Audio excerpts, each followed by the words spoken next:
આજે સવારે પ્રધાનમંત્રી નરેન્દ્ર મોદીનો મન કી બાત કાર્યક્રમ યોજાયો હતો, જેને છોટાઉદેપુર જિલ્લાના વિવિધ ગામો અને શહેરી વિસ્તારોમાં 150 બૂથ પર એલઈડી સ્ક્રીન અને ઓડિયો સિસ્ટમ મારફતે સીધું પ્રસારણ કરાયું હતું, જેને મોટી સંખ્યામાં લોકોએ નિહાળ્યું હતું। આ કાર્યક્રમ દરમિયાન પ્રધાનમંત્રી મોદીએ દેશનો વિકાસ, યુવાનોની ભૂમિકા, મહિલા સશક્તિકરણ, સ્વચ્છતા અભિયાન અને સ્થાનિક ઉત્પાદનોને પ્રોત્સાહન જેવા મુદ્દાઓ પર ચર્ચા કરી।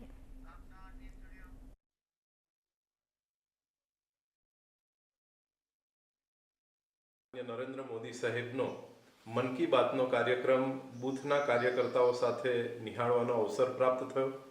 માન્ય મોદી સાહેબે આજના એપિસોડની અંદર જે એઆઈ ટેકનોલોજીનો જે ઉપયોગ છે અને ભારત જે રીતે એઆઈ ટેકનોલોજીના ઉપયોગથી ભાષા, જ્ઞાન ને આ દરેક ક્ષેત્રની અંદર એનો ઉપયોગ કરી અને આગળના સમયની અંદર કઈ રીતે દેશને એઆઈ ટેકનોલોજી ઉપયોગી થાય એ વિશેની પણ માહિતી આપી। ખેડૂતો માટેની વાત કરી, મહિલાઓ માટેની વાત કરી